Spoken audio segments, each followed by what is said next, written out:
Hello friends, welcome back to my channel अजଣା कथा। मु हेली रोजालिन। नमस्कार। आपण माने केमती अछंती? मु भावछि समस्त भलरे थिबे। मु भी भलरे अछि। एबे तो बहुत शीत दिन, बहुत ठंडा भी लागुची। आ समस्तंकर तो घरे ब्लैंकेट यूज होथबो। मोर भी घरे ब्लैंकेट यूज होची। आ दिल्ली रे फॉर्मली बहुत ठंडा पड़ुची।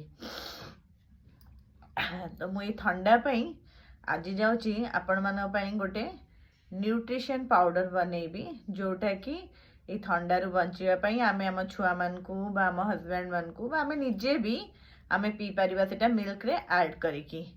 सो दैट मु जाउची आपन को केमती से न्यूट्रिशन पाउडर टा बना हबो सेटा बनैकी देखैबी। चलंतु किचन जिबा आ से न्यूट्रिशन पाउडर टा बनैबा। न्यूट्रिशन पाउडर बनैया पई किछि काजू, पिस्ता आउ किछि आलमंड आमे नै जिबा। आउ ता सहित गोटे मु नेछि जिंजर कियार जिंजर पाउडर, जोटा कि इथरे ऐड हबो। आउ आपण माने चाहिले रोज पेटल्स, जोटा कि गोलाप फुलर गुंड सेटा भी नै परिबे। आउ या सहित किछि गुजराती आउ किछि गोलमर्च सेटा भी आमे ऐड करिबा। प्रथमे आमे गैस रे गोटे पैन बसई दबा। गैस लगे कि गैस चूल्हा रे गोटे पैन बसई दबा। तापरे पैन रे धीरे धीरे काजू, पिस्ता और आलमंड को तीनटा को आमे धीरे धीरे पैन रे पकेइबा। तापरे आमे आकु धीरे धीरे स्लो फ्लेम रे फ्राई करिबा।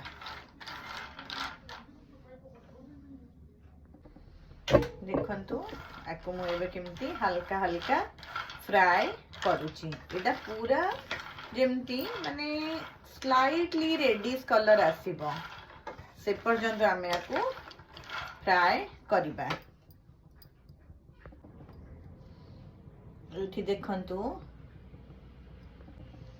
एठी देखंतु गोल एबे मु गुजराती नै जाईची किछिटा 10-12टी हबो गुजराती। ताकु एबे मु इथरे एमती पकेइबी। एबे देखंतु मु किछिटा गोलमर्च माने हबो अल्प टिके हबो 2 स्पून रे देखले 2 चम्मच एम देखले 30-40 टी हबो। ए गोलमर्च को एबे मु या परे एमती पकेइकी ताकु मध्य हल्का फ्राई करिबी। या परे किछि हळदी गुंड को मु या परे एमती स्प्रिंकल करिबी। करकी ताकु मध्य हल्का हल्का फ्राई करिबी। देखो आपण देखि पारछो कि नहीं, एथिरु धुआं बाहरला भलिया हेलानी, ता माने हमर फ्राई टा बहुत भलो हेलानी। बहुत भलो भाबरे एटा फ्राई होची। या परे देखंतु जो कियारो जो जिंजर पाउडर टा मु आनथिली सेटा मध्य मु 3-4 चम्मच या आपण हिसाब रे आपण अधिक जदि आपण को टिके माने राग टाइप रो टिके लागिया को इच्छा थिबो तो आपण अधिक पकई परिबे। मु किंतु 4-5 चम्मच पकेइबी।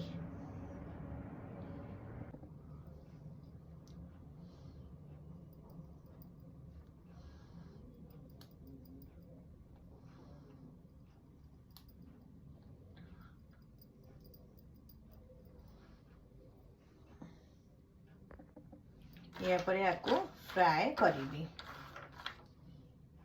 देखो एटा भल कि फ्राई हे गलानी।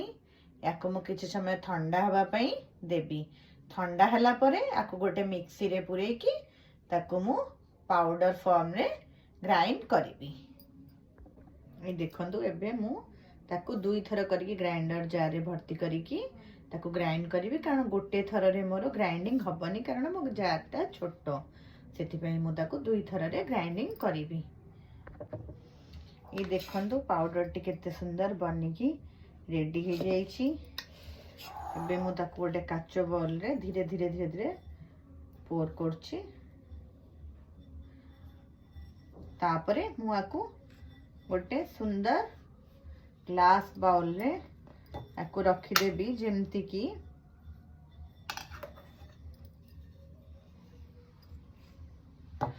गरम अच्छी पूरा ठंडा हैनी ग्लास बाउल को रखिदेवी जमती कि एटा बहुत भल भाव सेफली रही परिबो नष्ट हबनी आमर क्वांटिटी अनुजाई आपण जदि 1 स्पून यूज करिवे तो आपनकर बेसी दिन जीवो जदि आपण अधिक यूज करिवे पर डे ताले कम दिन जीवो सेटा टोटली आपण ऊपर डिपेंड करे आपण एटा को केमती यूज करिवे।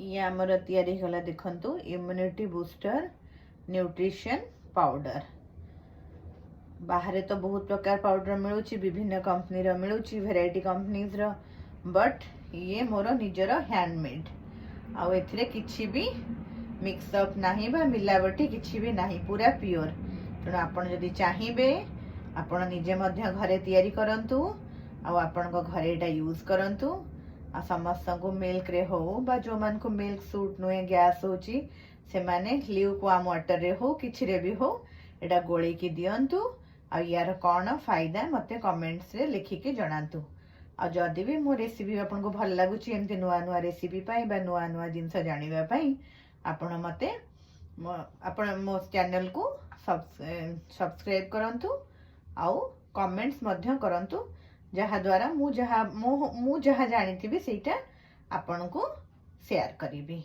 रहउची नमस्कार।